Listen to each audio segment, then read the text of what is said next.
Hay una leyenda urbana que nos habla sobre Albert Einstein. Este estaba por abordar un tren, pues tenía que dar una conferencia en una universidad. Él tenía que tomar ese tren para viajar a una provincia diferente a donde él vivía.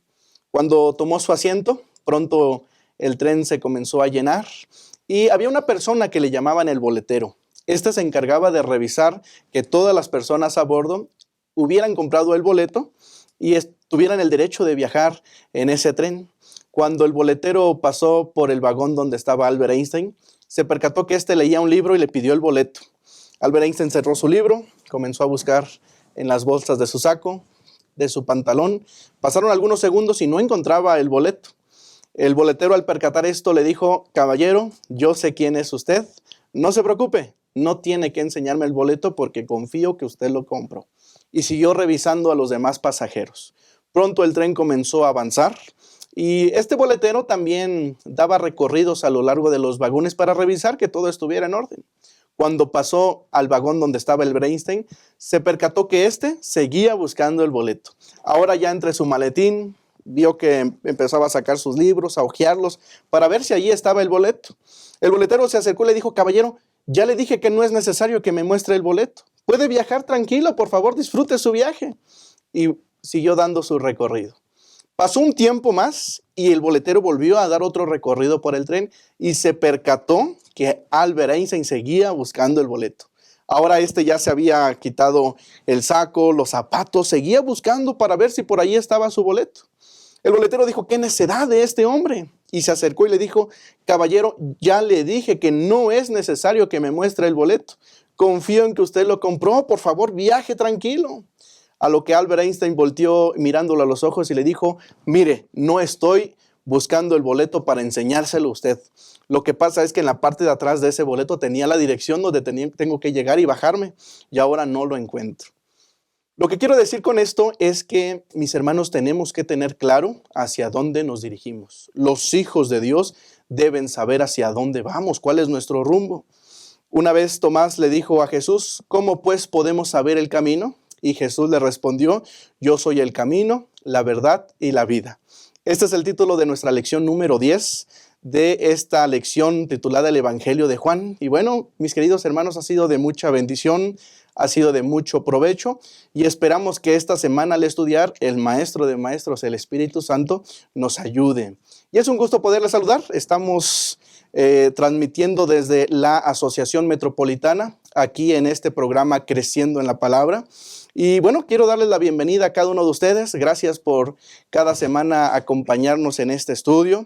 Quiero también saludar en esta ocasión a los dos pastores y amigos que nos estarán guiando en el estudio.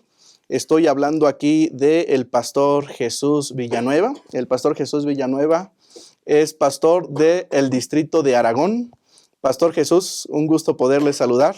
Gracias, pastor. Estamos contentos de estar aquí en esta mesa, también con todos ustedes, apreciados hermanos, que nos ven al otro lado de esa pantalla para estudiar juntos esta lección número 10. Quiero mandar algunos saludos. Nos ven de muchos lugares, pastor, semana tras semana. Los hermanos, los maestros de escuela sabática se conectan. Y quiero mandar un saludo especial a nuestra hermana María del Rosario, que nos ve desde Washington.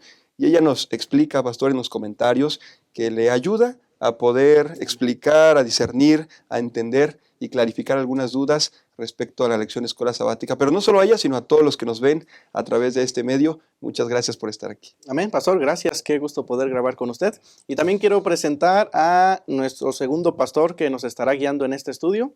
Estoy hablando del pastor Brian Bailón. Él es pastor del distrito de Chimalhuacán. Y también, pastor, es un gusto tenerlo con nosotros esta ocasión. Muchas gracias, pastor Bolaños, y saludo también a toda la audiencia, a toda la Asociación Metropolitana. Y en particular saludamos a todos estos hermanos, hermanas que nos ven de otras partes del mundo. Por ejemplo, le enviamos un saludo a la hermana Amanda Rosavilla, nos saluda desde Chile. Hermana, saludos, Dios le bendiga. Le enviamos un saludo desde aquí, desde la Ciudad de México. Y también le enviamos, bueno, este no es tan internacional, ese es más local, la hermana Ana Jacinto, que nos saludó la vez pasada. Hermana, Dios le bendiga hasta allá, hasta Chimalhuacán, le enviamos saludos. Gracias, Pastor Brian. Sí, es un placer poder saludarles a todos. Especialmente quiero saludar a nuestros hermanos de aquí de la Asociación Metropolitana, a sus 23 distritos hasta ahora conformando la asociación. Cada uno de ustedes, gracias, mis hermanos. A todos especial por sus oraciones. Ahí a través de la caja de los comentarios vemos que ustedes nos escriben. Nos da mucho gusto leerlos y queremos animarles, hermanos, a que ahí nos manden saludos y que en esta ocasión puedan ustedes contestar una pregunta que estará circulando en este estudio, que es: ¿qué significa para usted que Jesús sea la verdad? Ayúdenos a comentar, responder esta pregunta: ¿qué significa para usted que Jesús sea la verdad? Y bueno, nuestro estudio de esta ocasión, en esta lección número 10, la dividimos en 3 puntos importantes. El primer punto se titula Su despedida nos prepara. Punto número 2, su promesa nos alienta. Y punto número 3, su verdad nos guía. Vamos a pedir juntos, mis hermanos, que el Espíritu Santo nos guíe en este estudio a través de una oración. Nuestro buen Dios que estás en los cielos, estamos agradecidos contigo, Señor, porque a lo largo de este trimestre, a través del Evangelio de Juan, tú sigues hablando, Señor, a nuestro corazón. Gracias porque a través de esto seguimos conociendo más de Jesús. Permite, Señor, que a través de este estudio, de esta lección número 10, el Espíritu Santo siga transformando nuestra vida y el nombre de Jesús sea exaltado. Nos ponemos en tus manos al momento de repasar esta lección y lo hacemos en el nombre de Jesús. Amén.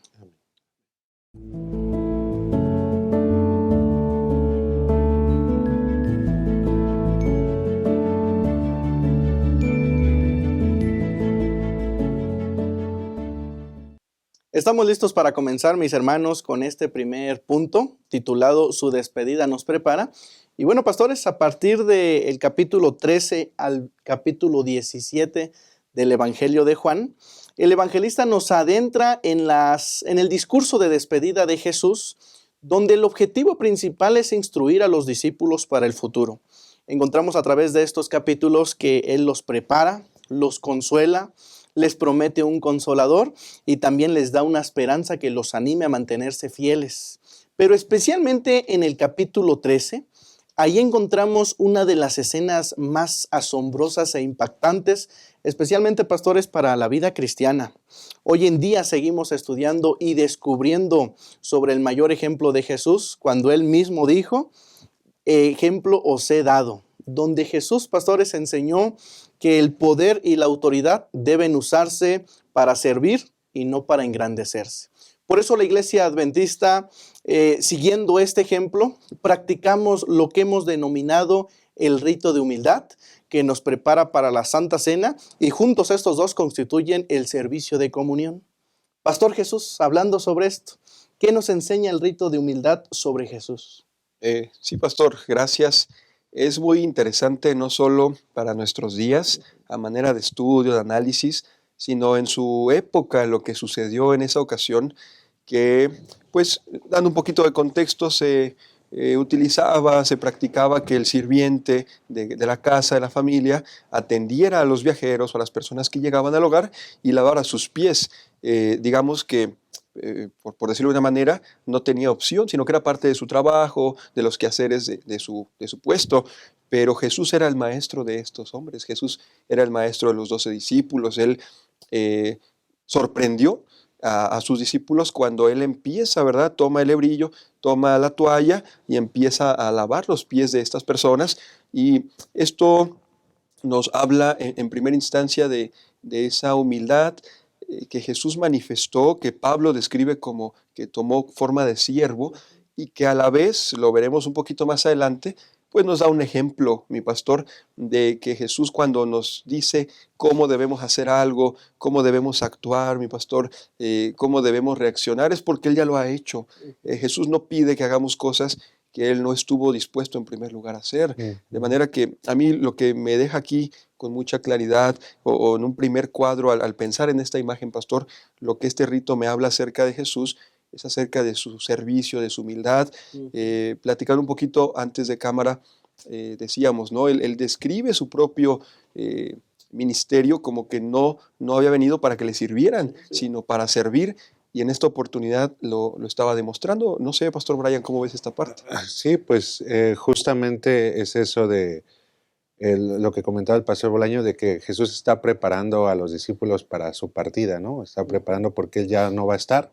Y bueno, ¿y qué más va a pasar, no? ¿Qué más va a hacer? ¿Cuál va a ser el camino? ¿Cuál va a ser eso que deben de seguir? Y bueno, aquí Jesús, como comentaban, yo creo que deja una de las enseñanzas más poderosas que existen dentro de sus enseñanzas, porque, bueno, si hoy en día no nos imaginamos lavarle los pies a una persona, ¿no? O sea, eh, si a lo mejor pensamos a quién le lavarías los pies, ¿no? A lo mejor, no sé, a tus hijos, a tu esposa, y eso, ya, o sea, si lo pensamos no en un contexto a lo mejor no adventista o no cristiano, a lo mejor no lo haríamos, ¿no? O sea, ¿quién lava los pies hoy en día, no? Claro. ¿Para qué lo harías? O sea, para empezar, como comentaba el estudio de esta semana, o sea, la gente pues ahí andaba descalza, ¿no? O sea, si hoy en día cuántos hongos y cosas hay en los pies y eso que tenemos zapatos cerrados y con mayor tecnología, que no había en esos tiempos de Jesús, ¿no? O sea, cómo ha de haber estado los pies, las uñas, todo eso. No creo que haya sido muy... algunos no tenían pies muy agradables, ¿no?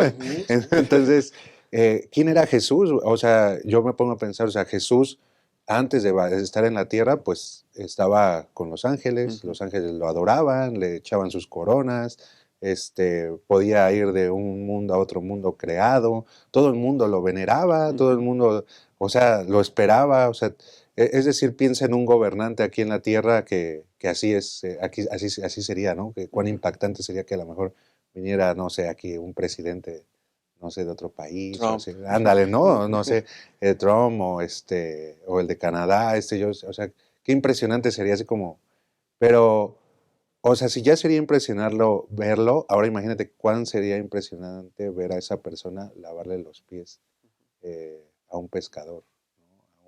A un trabajador de la construcción, a a una persona que trabaja, no sé, ahí en la central de abastos, ¿no? O sea, a nosotros, o sea, imagínate qué impactante sería, oye, Justin Trudeau o Trump, ¿no? O sea, tú deberías de estar ahí en la Casa Blanca sentado, igual Jesús, ¿no? O sea, tú no deberías de estar acá, tú deberías de estar sentado en el trono del universo, Claro. y los demás deberían de estar adorándote. ¿Qué haces lavándole los pies a, a unos discípulos, a unos hombres cualquiera?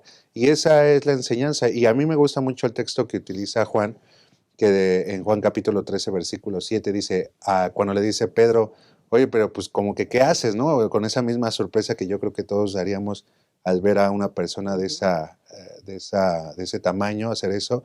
Y le dice Jesús, ahora no entiendes lo que estoy haciendo, respondió Jesús, pero lo entenderás más tarde. Bueno, yo creo que esa es no solamente son palabras para Pedro, sino también para nosotros. ¿Será que en este tiempo ya entendemos más lo que hizo Jesús al lavarle los pies a los discípulos? Amén. Qué interesante lo que ustedes están diciendo, porque entonces podemos entender que por medio del lavamiento de los pies, Jesús demostró que se hallaba dispuesto a hacer cualquier cosa, no importa cuán humilde fuera, con tal de salvar a los pecadores. Qué interesante, mis hermanos.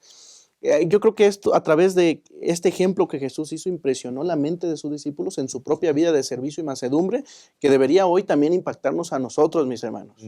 Es decir, Cristo procuró llevar a sus creyentes, a los seguidores y a nosotros, a que tratemos a los demás con amor, con ternura y que sirvamos a nuestros semejantes. Porque, mis hermanos, si bien la participación de este rito produce humillación, está lejos de ser degradante. ¿Quién no se sentiría privilegiado, pastores, de inclinarse ante Cristo y de lavar los pies que fueron clavados por nosotros? Pues Jesús lo dijo. De cierto os digo que si lo hiciste a uno de estos mis hermanos más pequeños, a mí me lo hiciste. Qué interesante. Pastor Brian, y para la iglesia, qué importante para la iglesia de hoy participar de este rito de humildad, pastor.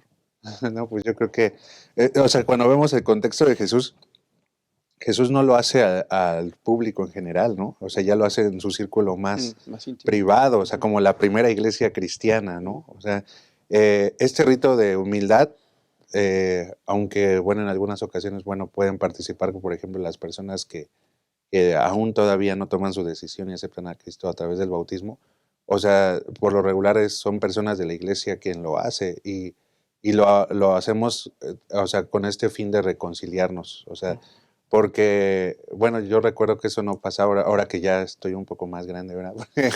Porque yo recuerdo que cuando era chico no pasaba tanto, o no se sentía tanto como cuando te enojas con una persona, o sea, cuando te hace algo una persona, o tú le haces algo, o chocan por alguna idea contraria, ¿no? Como que uno se queda muy enojado, muy molesto, así como, ay, ya no le voy a hablar, al cabo que ni de mi familia es, ¿no? O sea, a veces así se responde, pero la realidad es que, o sea, se van a seguir viendo en la iglesia, se van a seguir estando en la iglesia, van a estar, o sea, no puedes decir tú, pues ya no le hablo y se acabó, ¿no? O sea, así como a lo mejor al vecino, al de frente, al de la tienda, ¿no? No, no, aquí es tu hermano y te tienes que reconciliar con él, así te tienes que reconciliar con él.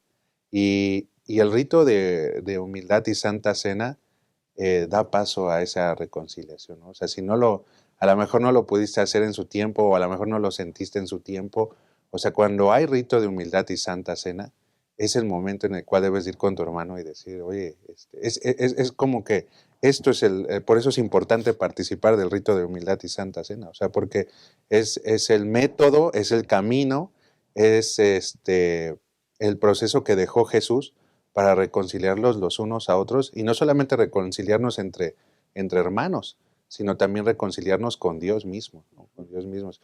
Yo recuerdo, y esto es sorprendente, porque el mundo no lo hace, o sea, lo hace la iglesia.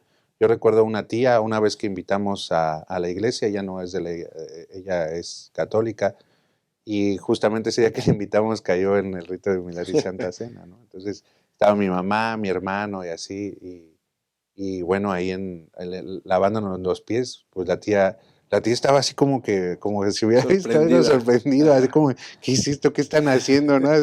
Y luego me vio a mí con mi mamá pidiéndole perdón a mi mamá, oye mamá, pues perdóname por aquella ocasión, mi mamá me lavó los pies, o sea, y a la tía también, ¿no? Le tocó también lavar de pies así, pero ella quedó así como muy maravillada, así como de, o sea, ella lo expresó como que esto es lo que requiere nuestra familia para ser sanada.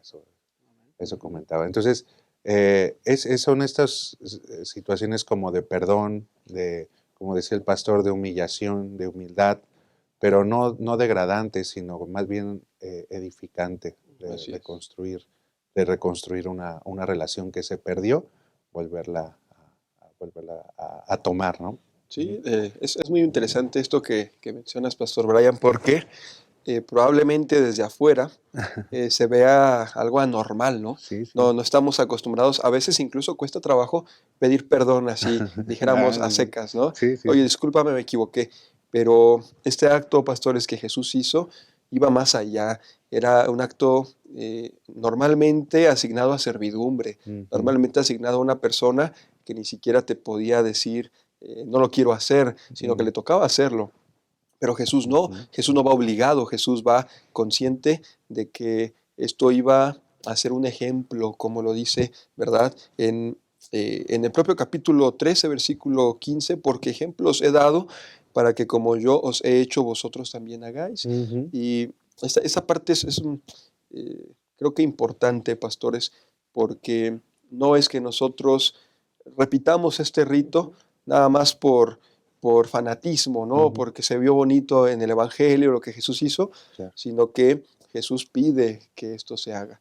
Jesús pide que nosotros continuemos con esta práctica por la importancia que él sabía que esto iba a repercutir en la iglesia primitiva, como lo Ujú. mencionabas, pastor, pero también en la iglesia futura. Por lo menos platicábamos aquí de dos principios o de dos cosas por las cuales es importante, ¿verdad?, para la iglesia. Y Ujú. una de ellas es el ejemplo que estamos mencionando, que Jesús nos dio, y también que la iglesia o nosotros como iglesia necesitamos, tenemos que tomarlo, no de una manera quizás legalista, decir lo tienes que hacer a fuerzas, pero así es lo que Jesús mencionaba aquí, por lo menos en la parte del versículo 8, cuando Pedro le dice, no voy a dejar que me lave los pies, no va a ser posible, tú eres mi maestro. Le dice Jesús, si no No te te- lavare los pies, no tendrás parte conmigo. Mm. Y es ahí donde yo siempre lo menciono a la iglesia antes de un rito de humildad y santa cena, porque de repente a veces vamos con algún problema, Ujú. con alguna situación de pleito, se peleó un padre con su hijo, un hermano con el diácono, y hay esta atmósfera de no puedo participar porque estoy mal con Dios, Mm, no puedo participar porque soy pecador. Y les digo, hermanos, el rito de humildad y, por supuesto lo que conlleva la Santa Cena no es un premio al cristiano del mes. No es que participo porque soy muy bueno. No, es porque necesito limpiarme eso Ujú. justamente que estoy teniendo en mi corazón.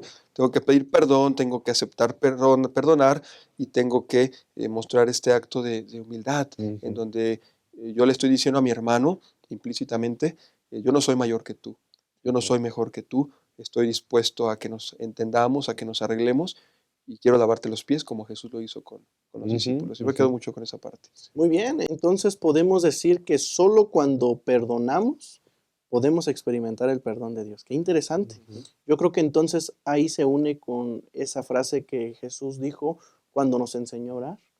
Y perdónanos como nosotros hemos Perdonamos. perdonado. Miren qué frase tan profunda, mis queridos hermanos.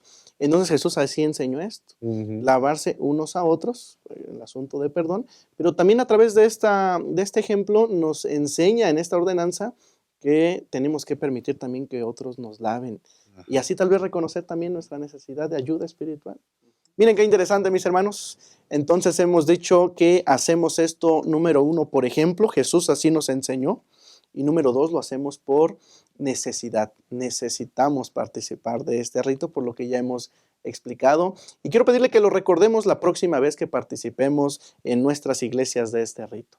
No se vayan, mis queridos hermanos. Ya continuamos con el punto número dos. Su promesa nos alienta. Amar es un verbo para vivir y compartir. Juan decía que el que no ama no conoce a Dios, porque Dios es amor. Muestra que el amor es real en ti. Entonces anda cada día con Jesús, para mirar a los otros con los ojos del Padre. Deja que el amor de Dios motive tus pensamientos hacia los demás y tus acciones por ellos. Mira con simpatía, sin hacer ningún tipo de discriminación. Y di solamente cosas buenas sobre los hermanos. Amar. Esta es nuestra misión. Muy bien, ya estamos de vuelta en Creciendo en la Palabra. Estamos estudiando la lección número 10, el camino, la verdad y la vida. Y bueno, nuestro punto número 2 tiene que ver con la promesa.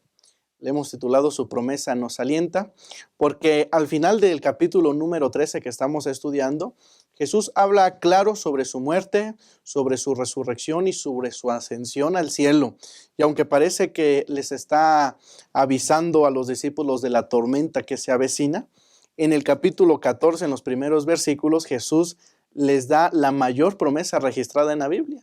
Y vamos a dialogar sobre esto, pastores. Pastor Jesús, ¿cuál es esa promesa y en qué se basa nuestra confianza en esa promesa, pastor? Sí, mi pastor, gracias.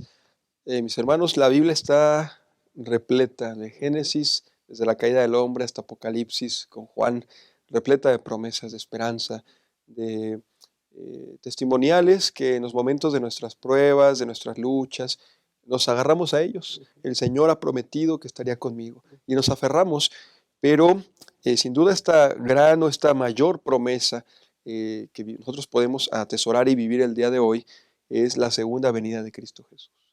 Eh, yo enfatizo mucho, pastor, porque el mismo Pablo habla, ¿verdad?, de que nosotros seríamos los más desdichados, ¿verdad? No tendríamos, en pocas palabras, una razón concreta de ser si solo esperáramos para esta vida.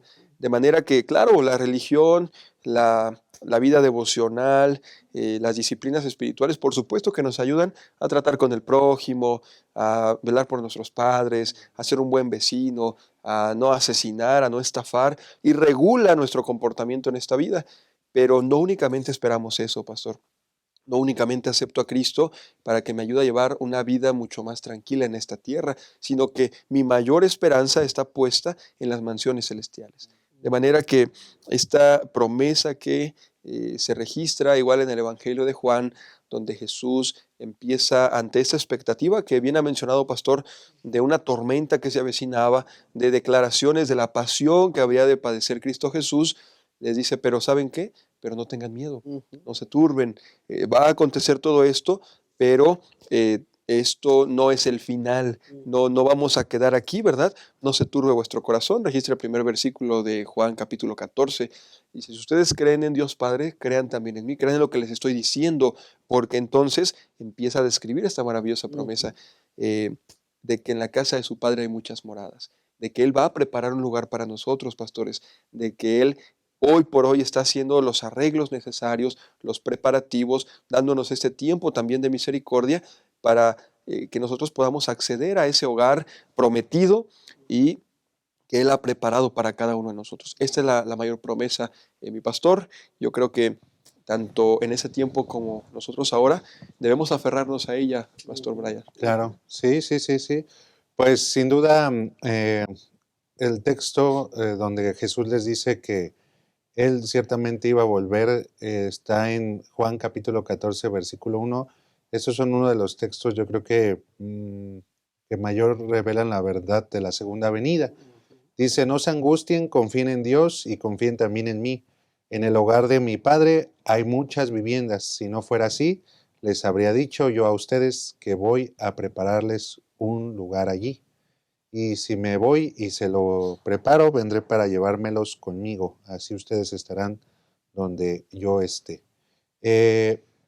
Bueno, como comentaba la lección, hay ciertas cuestiones en la Biblia que al igual desconocemos nosotros como una cultura occidental, de ciertas costumbres y prácticas que tenían los orientales. La Biblia está escrita y está sumergida en un mundo oriental, en el cual, pues como por ejemplo eso que acabamos de comentar en el anterior episodio que decíamos que andaban descalzos, ¿no? Y con guaraches o así, o sea, esas cosas se nos hacen como muy, muy diferentes a nuestra cultura, ¿no? A nuestra cultura. Y una de ellas tiene que ver con este texto que les está diciendo Jesús. En sí, Jesús les está hablando acerca de la tradición que existe en Oriente para poder casarse, para poder tener una relación de matrimonio. Y esto justamente Jesús les está describiendo, esta relación o este proceso para poder casarse, pero lo está contextualizando en él mismo. O sea, el proceso, ¿cuál es en Oriente? Es un proceso a lo mejor un poco como aquí, pero a la antigua, ¿no? Es como a la antigua, pero ya se da. Por ejemplo, uno es que cuando dos personas, ya allá en Oriente, en los tiempos de Jesús, cuando dos personas pues eran novios, tenían una relación y decían, ya me quiero casar, pues ellos decían, pues vamos a casarnos, entonces pues vamos a hablar con nuestros padres para que tú ya puedas, para que podamos empezar con el proceso del casamiento. Entonces ellos se iban, hablaban con sus papás, el novio, el hombre, hablaba con el papá y le decía al papá, bueno, pues vamos a pedirla, ¿no? Vamos a pedirla. Entonces iba el papá, iba el novio, e iban con una dote, iban y pedían a la novia, y entonces pues el papá, la novia decía, bueno, pues ya se pusieron de acuerdo, pues se las vamos a dar, ¿no? O sea, con la dote, con la vaca, con lo que le llevara, ¿no? Le arreglaban la cocina o algo, ¿no? Pero antes de que se pudieran casar, el papá y el novio regresaban a donde vivían y entonces construían una casa. Y en esa casa, ahí es donde iban a vivir el nuevo matrimonio. Y entonces una vez que ya estaba construida la casa, ellos regresaban con la novia y entonces ya le decían, bueno, ya está construida la casa, ya podemos tener bodas, ¿no? Ya podemos. Así estaba muy bien, ojalá y aquí también se hiciera así, ¿no? Imagínate. A veces ya ni se le pide permiso ni a la novia, ¿verdad? Así para. Pero y bueno, entonces ya se tenían las bodas y entonces ya se iba el nuevo matrimonio, ya se iba a donde habían construido ya la casa. Entonces Jesús les está describiendo ese mismo proceso aquí en Juan capítulo 14.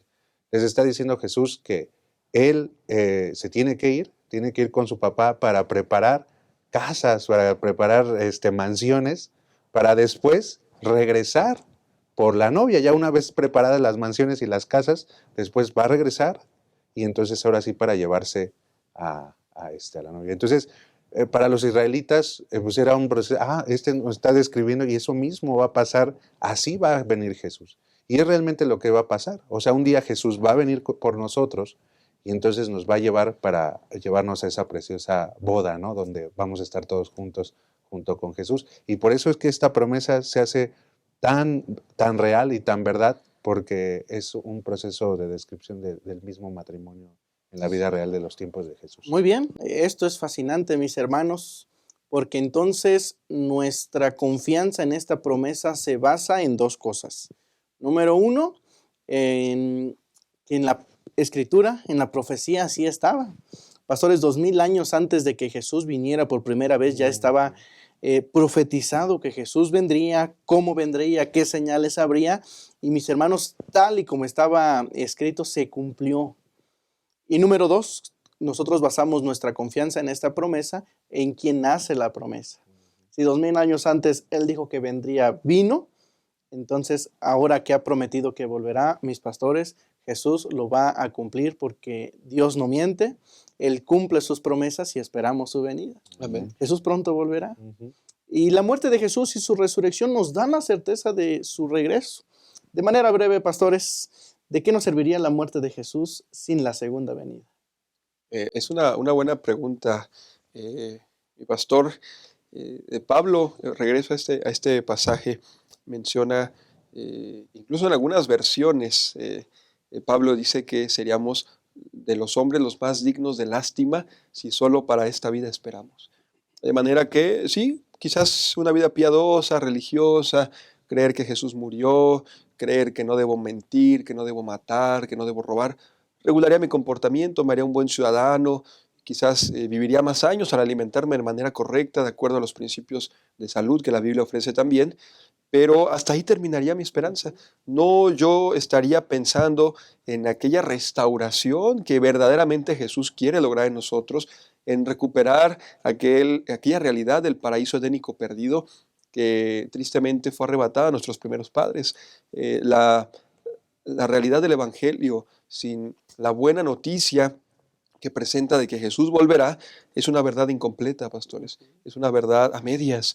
Es una verdad que nosotros no podemos albergar en nuestro corazón con esa misma felicidad, que justamente alinear mi vida para que pueda yo estar preparándome para el regreso de Jesús. El pastor Brian mencionaba algo muy interesante respecto a la cultura judía y cómo para ellos el construir una casa para recibir a la novia era lo correcto, era lo ideal, y por eso Jesús utiliza esta enseñanza, esta costumbre para aplicarla a su venida, a su regreso. Aquí muchas veces nosotros pudiéramos leer este pasaje, ¿no? Y pensar, bueno, hace ya tanto tiempo que Jesús se fue, sigue preparando un lugar para mí, y creo que la verdadera pregunta que yo me tendría que estar haciendo es, ¿me estoy preparando yo para ese lugar? Probablemente aquí pueda empatizar con lo que dice Pedro, de que él es paciente, no queriendo que ninguno de nosotros perezca. Él es paciente a su venida, de manera que todos podamos estar listos, porque ciertamente, como decía Pastor Bolaños, él no miente y su parte la cumplirá. ¿Cumpliremos nosotros la nuestra de estar preparados? Esa sería una buena pregunta. Sí, claro. Y bueno, yo creo que esta pregunta, Pastor Bolaños, va muy de la mano con el siguiente episodio, que justo, o sea, la esperanza de la segunda venida, de que Jesús va a venir, pues le da sentido, le da razón a nuestro existir. O sea, porque ciertamente si no tuviéramos nosotros esta esperanza, esta verdad, realmente viviríamos en la desesperación, viviríamos en la desolación de saber de no saber a dónde vamos, de simplemente esperar a que la tierra se acabe y nos muramos todos, ¿no? Pero la segunda venida nos da esperanza a tener un futuro más positivo también, ¿no? O sea, no a pensar en que todo se va a perder, todo va a estar mal, todo, o sea, porque pareciera que a eso apunta todo este asunto, por ejemplo, del calentamiento global, de la sociedad moral destruida, etcétera, que todo va a la ruina. Y en efecto, hasta cierto punto eso tiene mucha verdad, pero realmente eso no tenemos que resaltarlo en nuestras vidas porque si no nos deprimimos. Por eso hay mucha gente que no le gusta ver las noticias. La verdad central debería de ser que Jesús va a venir y entonces vamos a reinar sin este odio y sin este dolor en el mundo. Amén. Esta promesa es nuestra esperanza. Y mis queridos hermanos, ¿cómo andamos de nuestra esperanza? ¿Cómo aguardamos esta promesa? Bueno, no se vayan, ya volvemos con el punto número 3. Su verdad nos guía.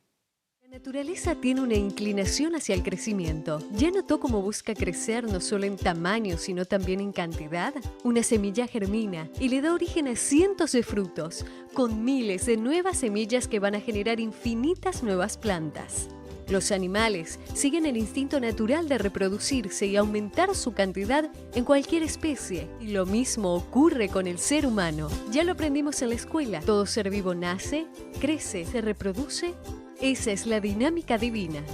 La multiplicación. La propia historia bíblica está repleta de ejemplos de cuánto le gusta a Dios esta operación matemática.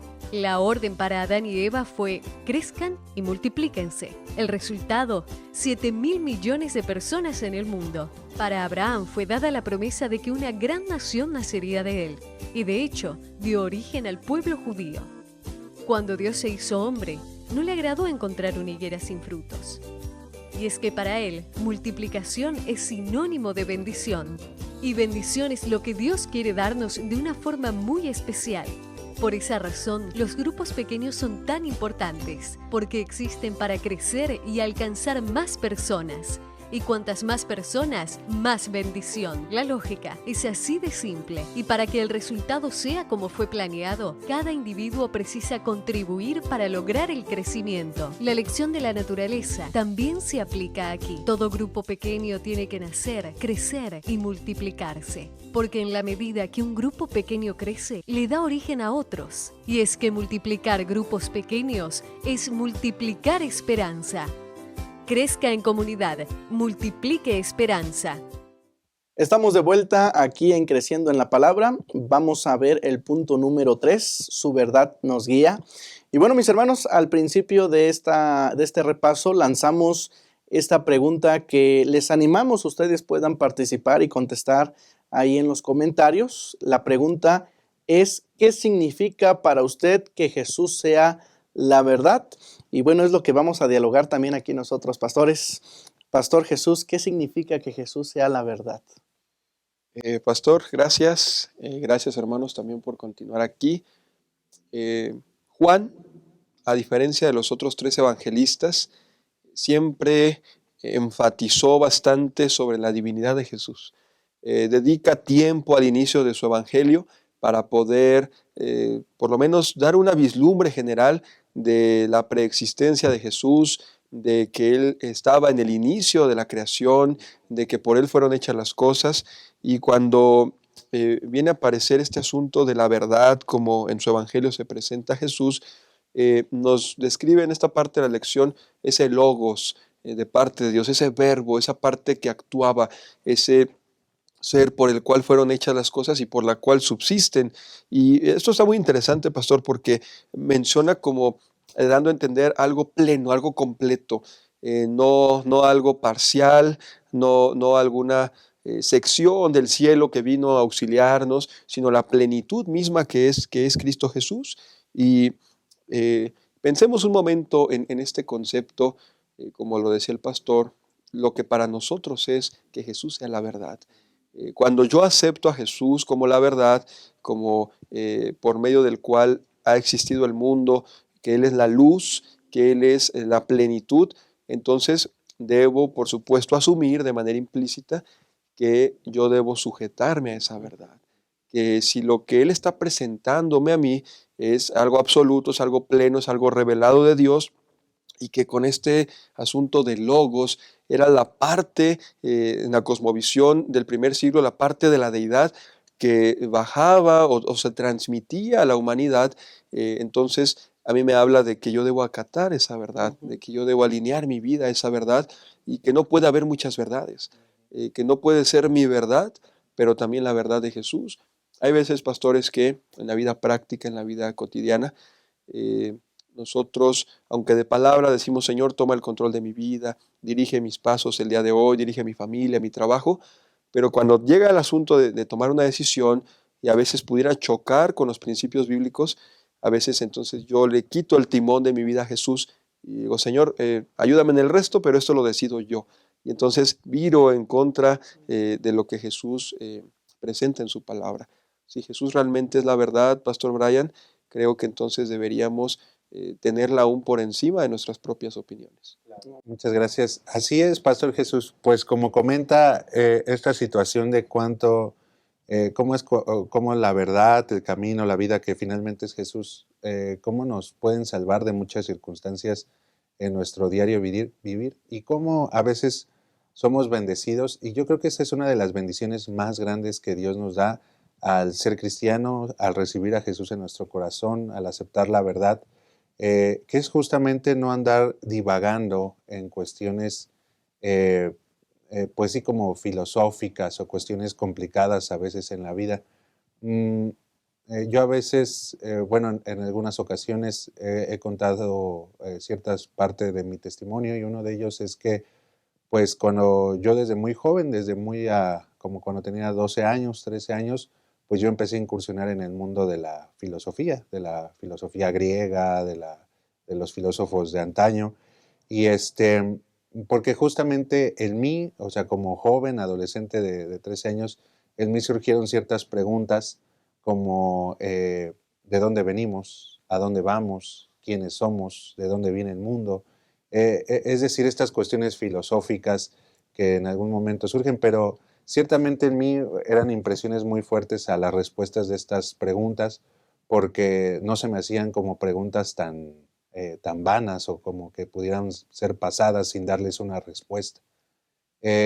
Cuando tú no tienes a Dios, cuando no conoces la Biblia, cuando no tienes la Biblia como una regla de fe o norma de fe en tu vida, esas preguntas pueden tener muchas respuestas, muchísimas respuestas. Y puedes encontrar respuestas en el mundo de la filosofía de muchos filósofos, de muchos autores. Tan solo recuerdo, por ejemplo, que dentro de la filosofía hay dos corrientes, los existencialistas y los idealistas, ¿no? Los que creen que solamente existe lo que podemos tocar, ver y oír, y los que creen que hay un mundo de las ideas, como Platón y como todos ellos.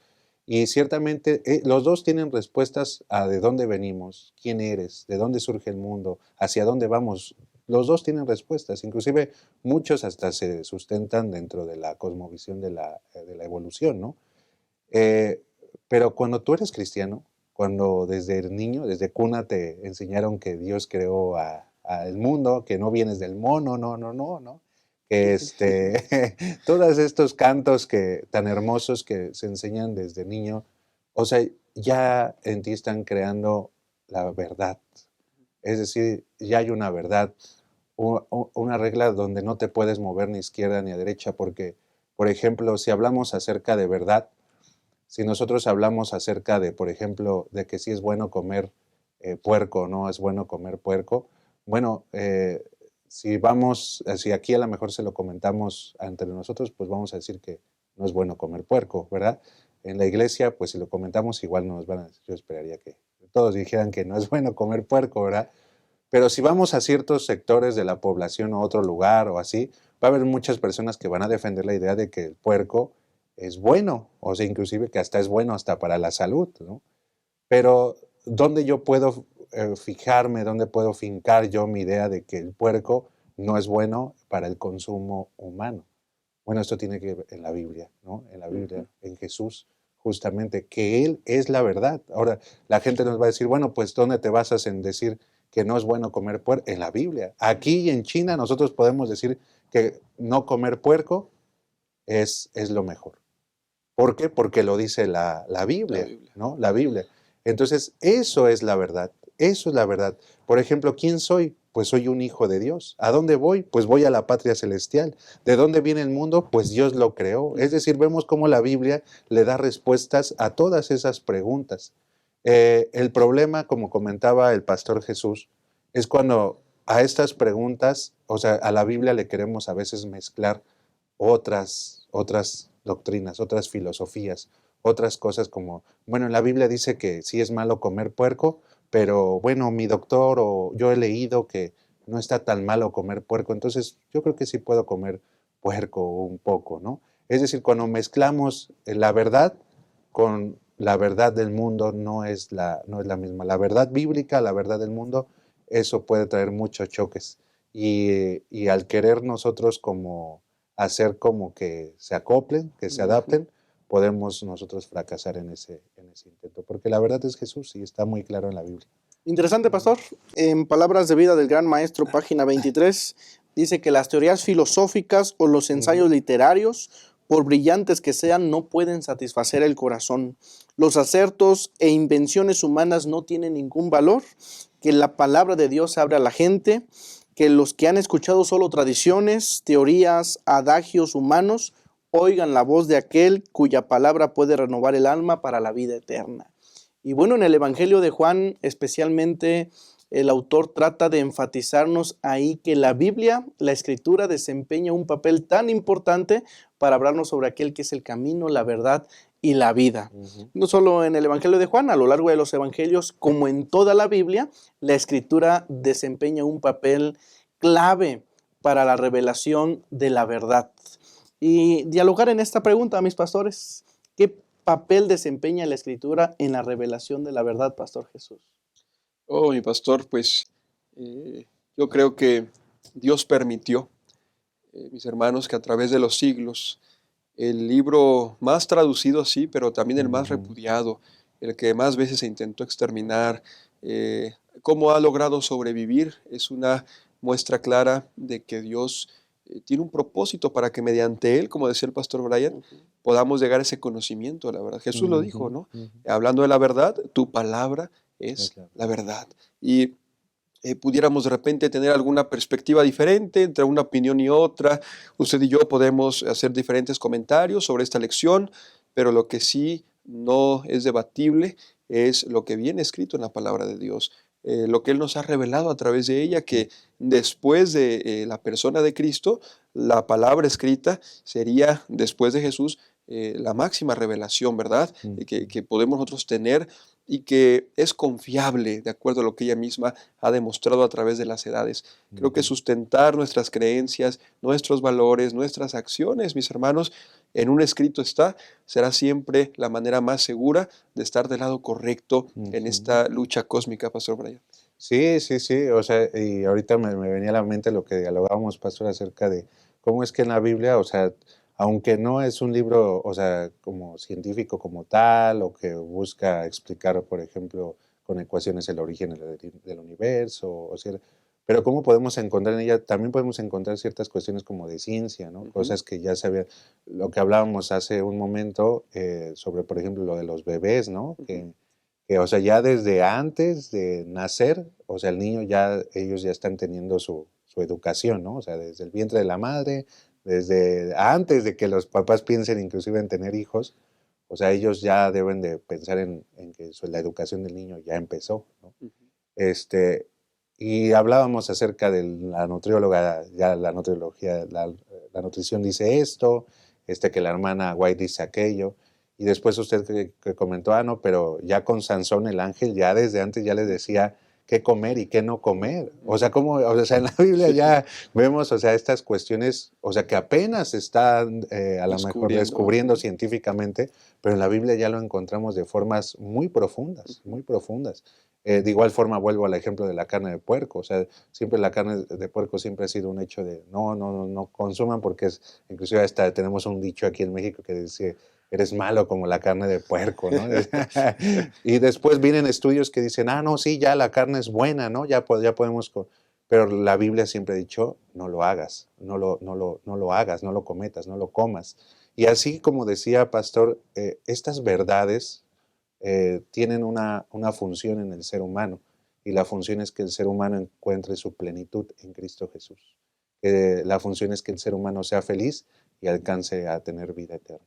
Muy bien, amén, gracias. Hemos entonces notado que la Biblia no es un libro de texto sobre ciencia, como lo decía la lección. No es que nos explique, decía la lección, cómo dividir un átomo o cómo hacer una cirugía cerebral, pero hace algo aún más importante, más significativo, pues ella nos proporciona, decía la lección, el contexto en el cual nuestro universo tiene sentido. Ella es la llave, la escritura, que abre la puerta, la luz que nos permite ver. Así que decía también ahí el autor de la lección, sin ella estaríamos como a obscuras, acerca de la existencia de Dios hablando, su papel en el universo, nuestro propio origen, pastores, el sentido de la vida, el futuro. Pero damos gracias a Dios porque a través de las Escrituras nos revela quién es Jesús, su relación con el Padre. Esto es lo que estamos viendo en esta lección. Y bueno, pastores, podemos tal vez en algunas palabras breves dar unas últimas conclusiones para los hermanos que nos están viendo.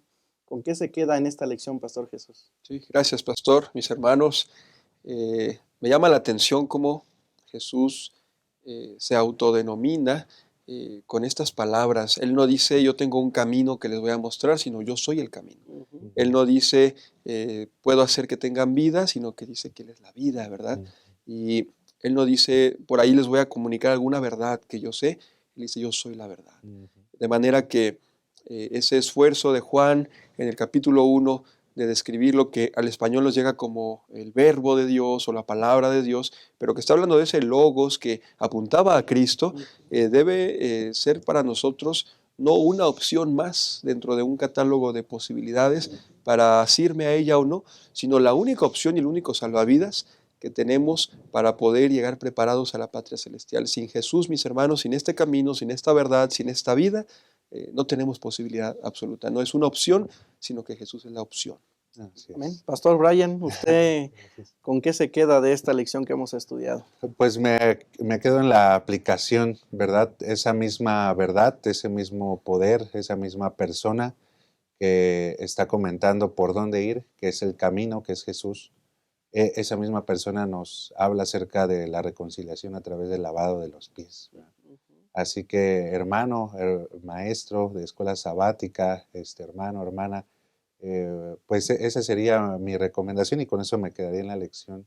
Si usted requiere lavarle los pies a alguien, reconciliarse, recuerde que no hay mejor ejemplo de verdad que eso, que nuestros actos hablen por nuestras palabras. Amén. Pastores, muchas gracias por acompañarnos en este estudio. Y bueno, mis hermanos, concluimos que es por medio de Jesús la verdad que somos capaces nosotros de interpretar correctamente lo que gira en este mundo. Y vivimos en un mundo en el que Satanás está trabajando con todo su poder para desalentar y para derrotar a los que se esfuerzan por servir a Dios. No debemos desanimarnos, no debemos desfallecer.